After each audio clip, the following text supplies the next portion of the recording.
Bapak, Ibu, Saudara-saudari yang dikasihi Tuhan, kita berjumpa kembali dalam Renungan Harian Gereja Santo Yohanes Bosco. Hari ini hari Selasa dalam Pekan Paskah yang ke-6.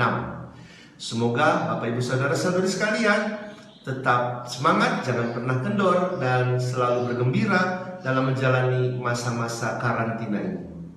Saudara-saudari, mari kita merenungkan dari bacaan Injil Suci menurut Yohanes bab 16 ayat 5-11. Silakan melanjutkan video ini ketika selesai membacanya. Saudara-saudari, ada 3 perutusan atau 3 tugas dari Roh Kudus yang dikatakan Tuhan dalam bacaan tadi. Roh Kudus akan menginsafkan manusia akan dosa, akan menegaskan kebenaran dan penghakiman. Apa arti dari ketiga tugas Roh Kudus ini dalam kehidupan kita? Pertama, ketika kita melakukan dosa dan kita menyesal, rasa menyesal itu adalah gerakan dari Roh Kudus, sapaan Roh Kudus yang ditanggapi oleh kita, yang membawa kita pada penyesalan atas dosa. Kedua, ketika kita dihadapkan pada suatu dilema atau suatu situasi yang meminta kita untuk mengambil suatu keputusan, maka Roh Kudus akan mengajarkan, akan membisikkan pada kita kebenaran, supaya kita tidak salah dalam memilih keputusan.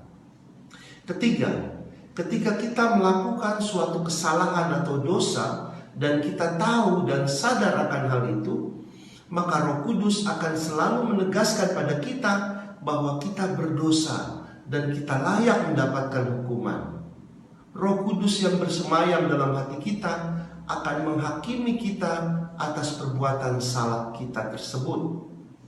Oleh karena itu, ketika orang sudah melakukan suatu dosa atau kesalahan, apalagi suatu kesalahan yang besar, yang berat, orang tersebut akan selalu dihantui atau diikuti rasa bersalah, penyesalan, duka yang tak kunjung hilang.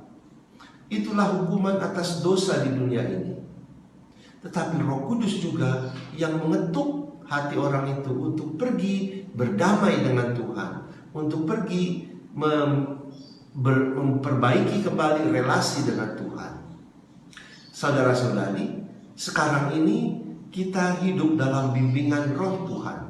Marilah kita belajar untuk selalu peka akan kehadiran dan suara Tuhan, suara Roh Kudus yang menuntun kita untuk bisa hidup dalam kedamaian, sukacita, dan kebebasan anak-anak Allah. Tuhan berkati kita.